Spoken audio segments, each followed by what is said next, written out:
The Collingham Ghost by Anonymous, read in a Yorkshire accent for LibriVox.org by Joseph Finkberg. I'll tell you about the Collingham Ghost, and a rare old ghost was he, for he could laugh and he could talk, and run and jump and flee. He went about hither and thither, and freeting some out their wits. He freeting the parson as well as the clerk, and lots beside them in the fits. The poor old man what take the toll at Collingham Bar for money a year, he doesn't come out to open his yacht, for fear the ghosts will be near. He take to his bed, and there he laid for money a night and day.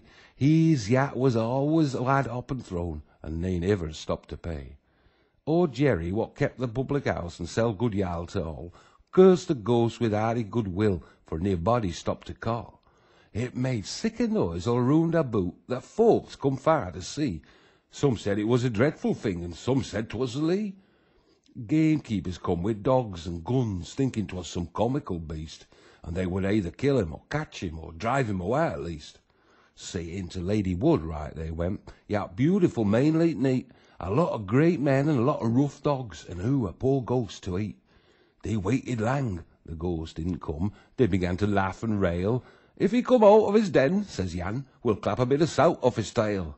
Nay, he knows better than turn out, when we're here to watch him. He'd get a bullet through his lug, or Mungo there would catch him.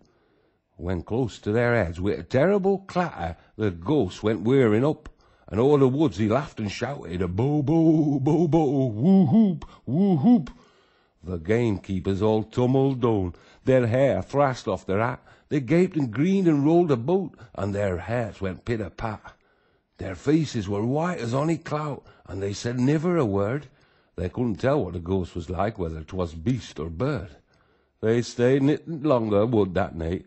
Poor men were nivered after. They ran away home as fast as they could, and the dogs ran yelping after. The parson then, a larned man, said he would conjure the ghost, but he was sure it was ne'er winder and beast, but a spirit that was lost. All languages this parson knew, that ony man can chat in. The Hebrew, Greek, and Irish too, as well as Dutch and Latin. Oh, he could talk and read and preach, few men knew more or better, and nearly all the books he read were printed in black letter. He read a night, he read a day, for making fit for his work, and when he thought he was quite up, he sent for the old clerk. The clerk was quickly by his side, he took but little fettling, and all he went with right good will to give the ghost a settling. Aye, off they set with all their might, nor stopped to thin or thick, the parson with his sark and book, and the clerk with a thick stick. At last, back side of the bank they stopped, where Wharf runs murmuring clear, our beautiful river, bright and fine, as ony in wide Yorkshire. The parson then began to read, and read full loud and lang. The rabbits, they ran in and out, wondering what was wrang.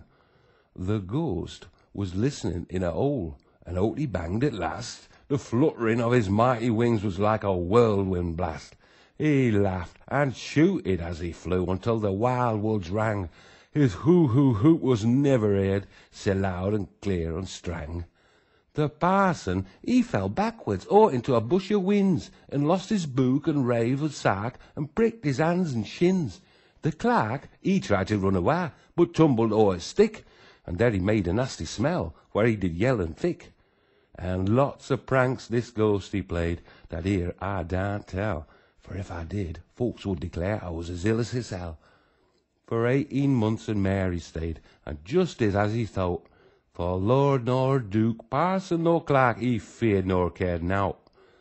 After that time, he went away, just when it pleased hisself, but what he was, or where he come fra, nae mortal man can tell. End of poem. This recording is in the public domain.